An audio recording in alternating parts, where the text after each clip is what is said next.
Birdland bound? Is this San Diego ace the answer to Mike Elias's prayers? We could find out very, very soon. Hello, everybody. I'm Jon Leiberman. This is Orioles Digest. Big news, and that is, are the Orioles actually in the market for an ace from San Diego, and what would the Orioles have to give up in return? We're going to get to that in just a minute. Subscribe, like, join us. Get us to 1,000 subscribers. Allow me to introduce myself one more time. Jon Leiberman here, longtime TV broadcaster. You might know me from America's Most Wanted or local news around the country. You might know me from radio, The Howard Stern Show, or you might know me as an avid Baltimore Orioles fan. 1983. This is what it's all about. Again, this year as well, the Orioles have to go for broke. I understand what you're probably saying right now. You're probably saying, John, Mike Elias has given us an underwhelming offseason so far.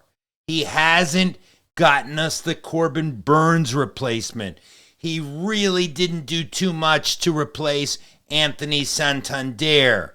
He just hasn't he's gotten us pieces, you might say, but he hasn't gotten us exactly what we need to move forward and what Brandon Hyde needs to actually take this team deep into the playoffs in the American League. Well, our friends at Bleacher Report proposed a blockbuster trade, and I want to tell you about it and why it could happen and what it would mean for the Orioles. Number one, it would send this man, an ace. This is an ace. Michael King would step into the Orioles rotation and be an ace. Let's take a look at his statistics, if you would.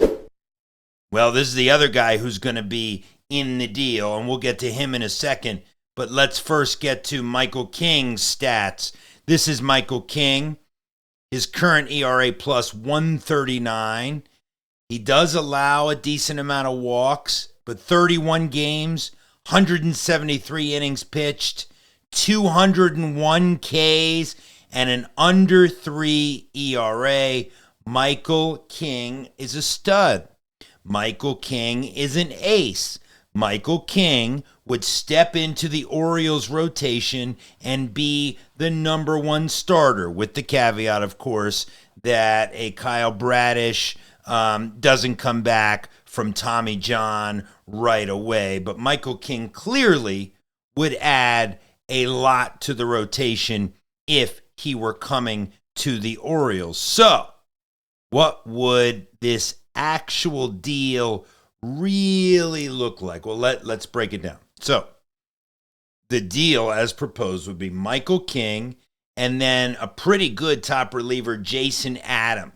Those two would come to the Orioles. Adam kind of just thrown in because, you know, it's a cost savings throw in for San Diego, because he'll get about $5 million in 2025. But Adam has a 2.12 ERA. Let's look at his numbers real quick. Just while we have it, there's King.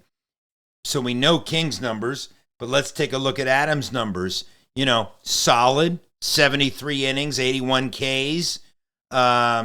You know, a sub-2 ERA. You know, so this is a guy who is a pretty strong reliever, frankly, to come out of the bullpen and really bolster, whether he's the setup guy, if King Felix is back and healthy, or what role he would take. But this would be very appealing for the Orioles. But back to what it would take to get Michael King to be Birdland bound, along with his teammate Jason Adam. Now, the way the trade would look as proposed, King and Adam for Heston Kjerstad. So you are giving up a very good young player who could be replaced in the Orioles lineup and otherwise, but You have to give something to get something. So the Orioles would give up Kjerstad, and they would give up Dean Kramer. Kramer, a solid middle to back end of the rotation reliever, who has been, very, very solid for the Orioles, right? But you can't get something without giving something up, okay? And that is essentially what would happen here should this trade go through. And I want to take a minute to just, talk a little bit about Michael King a little bit further. So Michael King, 13-9 last year, a sub-3 ERA, a WAR of 4.2. Those are elite numbers for a right-hander, and it's hard to argue with how he would slate right into that number one spot. Not to mention, it makes the rotation that much more. It gives the rotation that much more depth because it pushes everybody back one. So you still have Grayson. You still have, the rest of your rotation that lines up really nicely behind a Michael King. So I'll ask you, would you give up Heston and Dean Kramer for Michael King and Jason Adam? That's really the question. But here we are, and we're sitting here just a couple weeks from pitchers and catchers reporting. So here we are. A move hasn't been made yet, but you'll recall the Corbin Burnes move of last offseason was made very late in the game as well. So it wouldn't surprise me at all if this move happens late as well.